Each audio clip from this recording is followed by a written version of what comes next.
for Natalie, but I did want to just add something to that, because everything she said is absolutely true about, and I didn't realize it until I really started doing, the federal work and looking at the Farm Bill and looking at the laws that are being proposed and even laws in my state, even though that wasn't my job, and looking at the associations and organizations and seeing that trail of people coming into the Commissioner of Agriculture's office.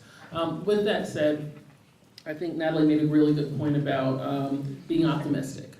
And I think we need to understand how to identify allies that do not look like us. And we cannot assume that we are in unfriendly spaces just because people don't look like us. It's just that opportunity was systematically denied us for so long. That's what the space looks like.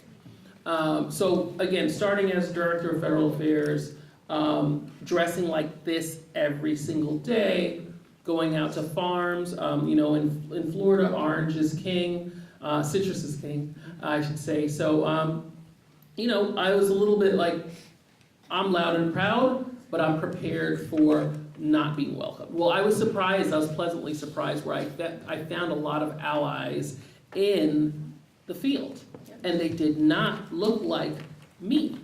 And I approached it as, I'm not going in from a partisan perspective. I'm a loud and proud Democrat. I'm not going in from that perspective. I'm in there to do my job, and I'm going to make sure that they see value in what I do, that I'm there to help them. I am lobbying for them. When I go to DC, I'm going to DC for them. When I'm asking for disaster relief dollars, I'm asking for them. And they welcomed me. Welcomed me to the point that now that I'm not even in that role today, I called the president of the Citrus Mutual Organization. He's been in that role for 40 years, or with the organizations for 40 years, and he's still an ally, even though I'm not in that job. I said, listen, I just got accepted a position with the Black Farmers and Agriculturalists, and I want us to work together, because I noticed there aren't any black farmers in citrus, and citrus is the backbone of the Florida agricultural space. He's like, that's really interesting you bring that up, because they're missing, and I really want to work with you and make sure that we get more black farmers, because I don't see any minority farmers coming to our meetings or joining our organization. So let's fix it together.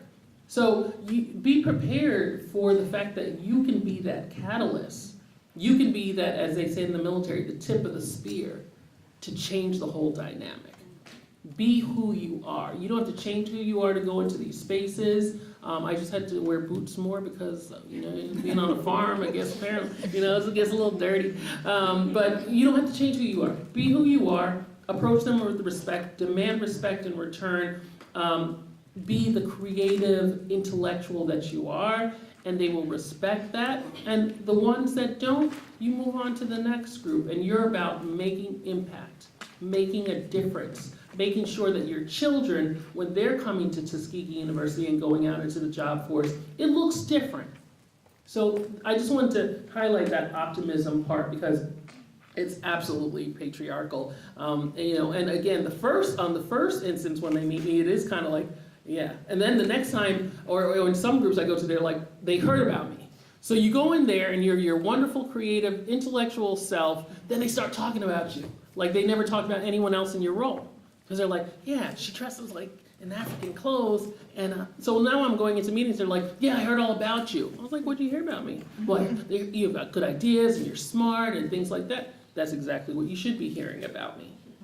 So stand in who you are, because you are royalty. And you are going to grow this industry. And you're going to protect what's yours and then multiply it and reproduce it.